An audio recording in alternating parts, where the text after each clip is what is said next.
நான் இன்னொரு படத்த பத்தி தாங்க பேசுறேன். தொடர்ந்து நம்ம படத்தோட ரிவ்யூஸ்லாம் பார்த்துட்டு இருக்கோம். அந்த வகையில இன்னைக்கு என்ன படம் பார்க்க போறோம்னா, திரௌபதி 2. ஆல்ரெடி திரௌபதி 1 நம்ம பார்த்தாச்சு. இப்ப திரௌபதி 2. இந்த படத்தையுமே வந்துட்டு இயக்குனர் மோகன்ஜி சார் தான் டைரக்ட் பண்ணியிருக்காங்க. மிக பிரம்மாண்டமா எடுக்கணும்னு சொல்லிட்டு நெறைய பண செலவு, பொருள் செலவுலாம் பண்ணி, சிஜி, விஎஃப் எடிட்டிங்லாம் பண்ணி மிக பிரம்மாண்டமா குடுத்துருக்காங்க. அப்படி என்னதான் இந்த கதையில சொல்ல வராங்க அப்படின்னு சொல்லி தியேட்டர்ல போய் படம் பார்த்தோம்னா, 14ஆம் நூற்றாண்டில் நடந்த திருவண்ணாமலையை தலைநகராக கொண்ட வல்லால மகாராஜருடைய ஒரு கதையை தான் வந்து எடுத்து சொல்லியிருக்காங்க. ஒவ்வொரு தலைநகரம் பத்தி இப்போ ஃபார் எக்ஸாம்பிள் காஞ்சிபுரமா இருக்கட்டும், திருவண்ணாமலை இருக்கும். ஒவ்வொரு ஊர்லயும் பார்த்தீங்கன்னா, அப்பல்லாம் அந்த காலத்துல பல நூற்றாண்டுகளுக்கு முன்னாடி வந்து குறுநில மன்னர்கள்லாம் இருப்பாங்க. அவங்களுடைய ஆட்சி தான் அந்த டைம் நடக்கும். அந்த டைம்ல வந்துட்டு திப்பு சுல்தானுடைய ஆட்சி அங்க வரா மாதிரி காமிக்கிறார். இதுக்கு முன்னாடி வந்துட்டு ஜாதியை பத்தி கதைகள் வந்து மோகன்ஜி சொல்லிட்டு இருந்தாரு. இப்போ இந்த படத்துல வந்து பாத்தீங்கன்னா மதம் சார்ந்த கதைகளை சொல்கிறாரோ அப்படிங்கிற மாதிரி தான் ஒரு ஒரு திங்கிங் நமக்குள்ளே வருது. ஏன்னா இப்போ இருக்க சுச்சுவேஷன்ல வந்து பார்த்தீங்கன்னா எங்க பார்த்தாலும் ஜாதி மதம்னு சொல்லி ரொம்ப அதிக அளவு ரொம்ப ஜாதி பார்க்குறாங்க, மதம் பார்க்குறாங்க, அதை பார்த்து தான் பழகுறாங்க. இப்போ லேட்டஸ்ட்டாக இந்த மாதிரி விஷயங்கள் நம்ம ஊரில் பார்த்துட்டு இருக்கோம். எல்லா இடத்துலையும் ஆணவ படுகொலைகள்லாம் கூட நம்ம கண்டினியூவாக பார்த்துட்டு தான் இருக்கோம். ஸோ அப்படி இருக்கும்போது இந்த படமும் மக்கள்கிட்டயே ஒரு எதிர்ப்பை தூண்டுற மாதிரி இருக்குதா அப்படிங்கிற ஒரு கேள்விக்குறியோட தான் இந்த படம் இருக்கு. ஒரு விதத்துல பாத்தீங்கன்னா வரலாற்று சிறப்பு மிக்க கதைன்னு சொல்றாங்க. திரௌபதியோடைய கதையை சொல்றாங்க. அந்த வல்லால மகாராஜாவோட கதை இது.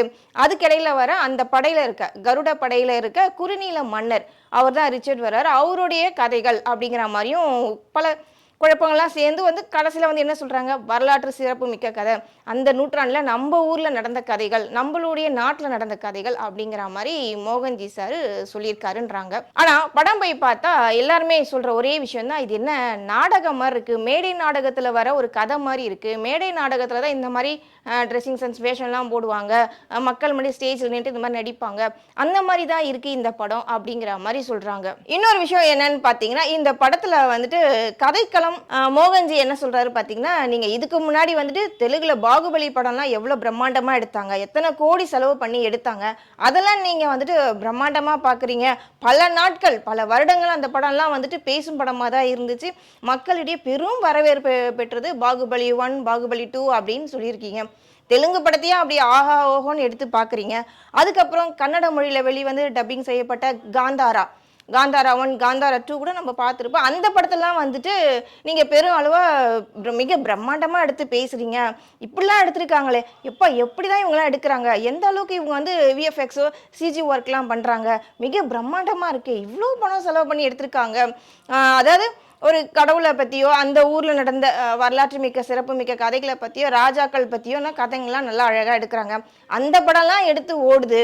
ஆனால் நான் எடுத்த இந்த திரௌபதி படம் மட்டும் ஏன் 1008 குறைகள் சொல்கிறீங்க, இதில் நான் அப்படி என்ன சொல்லிட்டேன் அப்படிங்கிற மாதிரி ஒரு கேள்வி கேட்குறாரு மோகன்ஜி சார். ஆனால் மக்களுடைய பார்வையில் என்னன்னு தெரியுதா, இதுக்கு முன்னாடி மதம் சார்ந்து நீங்கள் இருந்தீங்க, இப்போ வந்து ஜாதி சார்ந்து இருக்கீங்க. ஒரு திப்பு சுல்தான்னா அவங்க என்ன இனத்தவங்க, இஸ்லாமிய வகுப்பை சார்ந்தவங்க, நாம் ஆல்ரெடி இந்துக்களை, இப்போ இவங்களுக்குள்ள வர ஒரு சண்டையை மூட்டி விடுற மாதிரி ஏன் இந்த மாதிரி கதைகள்லாம் எடுக்கிறீங்க? வரலாற்று கதைகள் எடுங்க, உண்மையான கதைகள் எடுங்க. ஏன் இந்த மாதிரி ஆர்டிஃபிஷியலான ஒரு கதைகள் எடுத்து நீங்கள் வந்து மக்களுக்கு கொடுக்குறீங்க? இது வந்து மக்கள்கிட்டயே வந்து ஒரு நெகட்டிவான தாட்ஸ் தானே உண்டாக்குது அப்படிங்கிற மாதிரி ஒரு பிம்பம் கிரியேட் ஆயிருக்கு. இதுக்கு முன்னாடி வந்து பார்த்தீங்கன்னா மோகன்ஜி சார் வந்துட்டு பழைய வண்ணாரப்பேட்டைன்ற ஒரு படமும் எடுத்தார். அதை நம்ம பார்த்துட்டு தான் எந்த அளவுக்கு அந்த படம் இருந்துச்சுன்னு. அதுக்கப்புறம் திரௌபதி, அதை தொடர்ந்து திரௌபதி 2வும் இருக்குது அப்படிங்கிற மாதிரி தான் எல்லாருடைய மனநிலையும் இருக்குது.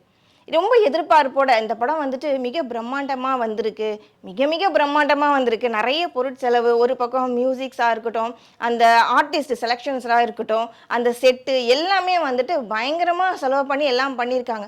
ஆனால் ஸ்ட்ராங்கான கதை அதில் இல்லை அப்படிங்கிற மாதிரி பல பேருடைய தகவலாக இருக்குது. இதுக்கிடையில் வந்து பார்த்திங்கன்னா இன்னொருத்தவங்களை பற்றி ரொம்ப ஸ்பெஷலாக நம்ம சொல்லணும். அந்த கேரக்டரில் வர திரௌபதியாக நடிச்சிருக்க அந்த ஹீரோயின் வந்துட்டு ரொம்ப அழகாக நடிச்சிருக்காங்க. அவங்களுடைய கேரக்டர் வந்து பார்த்திங்கன்னா அந்த கேரக்டர் அப்படியே உள்வாங்கி ரொம்ப அழகாக ப்ரெசென்ட் பண்ணி நல்லா நடிச்சிருக்காங்க. இதில் ஒரே ஒரு மைனஸ் பாயிண்ட் என்னன்னு பார்த்தீங்கன்னா, அவங்களுக்கு வந்து டப்பிங் ஏதோ கொடுத்துருக்காங்க. அந்த வாய்ஸ் மாடுலேஷன் அவங்களுக்கு அந்த அளவுக்கு செட் ஆகிற மாதிரி தெரியல. அவங்களோட நடிப்பு ரொம்ப அழகாக இருக்குது. அவங்களுடைய அந்த ட்ரெஸ்ஸிங் சென்ஸ், அந்த திரௌபதிக்கான அந்த தோற்றம்லாம் ரொம்ப அழகாக இருக்குது. ஆனால் உச்சரிப்பு வந்துட்டு அந்த அளவுக்கு சரியில்லை. இன்னொரு விஷயம் பார்த்தீங்கன்னா, வல்லால மகாராஜா வந்துட்டு நம்ம நட்டி சார் நடிச்சிருக்காங்க, நடராஜன் சார் நடிச்சிருக்காங்க. ஒரு மகாராஜாக்குரிய ஒரு அந்த பாடி லாங்குவேஜ்ன்னு சொல்லுவாங்க இல்லையா? அந்த அளவுக்கு அவருக்கு செட் ஆச்சா? அப்படிங்கும்போது கொஞ்சம் அந்த இடத்துல ஒரு யோசிக்க வேண்டிய விஷயமா இருக்கும். ஏன்னா, ஒரு மகாராஜான்னா எந்த அளவுக்கு இருப்பாரு? மிக கம்பீரமா இருப்பாரு. ஹைட் அண்ட் வெயிட் பாடி லாங்குவேஜ்லாம் அப்படி இருக்கும்.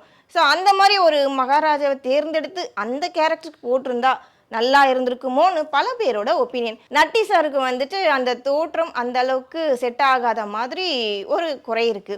இன்னொரு பக்கம் மோகன்ஜி சார் வந்துட்டு எடுக்கிற படம் வந்துட்டு இன்னொரு டைரக்டருக்கும் இவருக்கும் எப்பவுமே கான்ட்ரவர்சி ஆப்போசிட்டா தான் போகும்.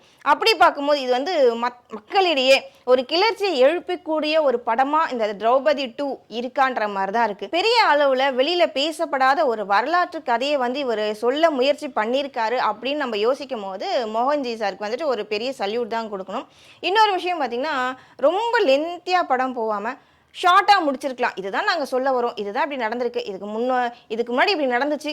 இப்ப இதுக்கப்புறம் இப்படி நடக்குது அப்படிங்கிற மாதிரி ரொம்ப ஷார்ட்டா சொல்லியிருந்தா பார்க்க கொஞ்சம் இன்ட்ரெஸ்டிங்கா இருக்கும். ரொம்ப வளவளன்னு இழுத்துட்டு போற மாரி இருக்கு படம். இன்னொரு பக்கம் வரலாறு நம்ம எல்லாருக்கும் தெரிஞ்சுக்கக்கூடிய ஒரு விஷயம் தான். நெறைய பேர் வந்து இப்போ கரண்ட்ல வந்து வரலாற பத்தி தெரியாதவங்க எவ்வளோ பேர் இருக்காங்க. அப்படி பார்க்கும்போது உண்மை சம்பவங்களை அத தழுவி கொண்டு வந்திருந்தா ஓகே, ஃபைன் அப்படின்னு சொல்லியிருக்கலாம். ஆனா இன்னும் கூட மோகன்ஜி சார் இன்னும் முயற்சி பண்ணியிருக்கலாம். இன்னும் கூட எஃபோர்ட் எடுத்து இந்த படத்த வந்துட்டு பெருமளவு பேசும்படியா பண்ணியிருக்கலாம். ஆனா எங்க கோட்ட விட்டாரு? சின்ன சின்ன விஷயங்கள் தாங்க. ரொம்ப பெரிய விஷயங்கள்லாம் அவர் கோட்ட விடல. சின்ன சின்ன விஷயங்கள் தான். மக்கள்கிட்டயே எழுச்சி கிளப்புற மாரி எதுவும் பண்ணிடாதீங்க. அதுதான் எங்களுடைய ஒரு கோரிக்கையா இருக்கு. மியூசிக் வந்து இந்த படத்துக்கு ரொம்ப பக்கபலமா இருக்கு. மியூசிக் ரொம்ப நல்லா பண்ணியிருக்காங்க. அதுல எந்த குறையும் கிடையாது. சிஜி ஒர்க்கா இருக்கட்டும், விஎஃப்எக்ஸ் ஒர்க்கா இருக்கட்டும், அதெல்லாம் ஓகே தான். எல்லாமே ஃபைன். பட் சொல்ல வந்த விஷயம் வந்துட்டு வேற மாரி அவர் சொல்லிட்டாரோ, மத சண்டைய தூண்டி விடுற மாரி பண்ணிட்டாரோ, அப்படிங்கிற மாதிரி தான் எங்களுக்கு தோணுது. இதுல இன்னொரு விஷயம் என்னன்னு பார்த்தீங்கன்னா, இந்த படத்துல வந்து பல ஆச்சரியமான விஷயங்களும், சில ஒரு எமோஷனலான சீன்ஸையும் குடுத்துட்டு, நம்மள வந்துட்டு ஆ ரொம்ப ஒரு எமோஷனல் அட்டாக் ஆக்குற மாரி சில காட்சிகள் அந்த படத்துல ரொம்ப அழகா இருக்கு. அதெல்லாம் பார்க்கும்போது அவர பாராட்டும்படியா தான் இருக்கு. இதுல இன்னொரு விஷயம் வந்து பார்த்தீங்கன்னா, வீரசிம்ம கடவுராக ரிச்சர்ட் வந்து ரொம்ப அழகா நடிச்சிருக்காரு. அவருடைய அந்த தோற்றம் ரொம்ப அழகா இருக்கு. இந்த படத்த தியேட்டர்ல போய் பாருங்க.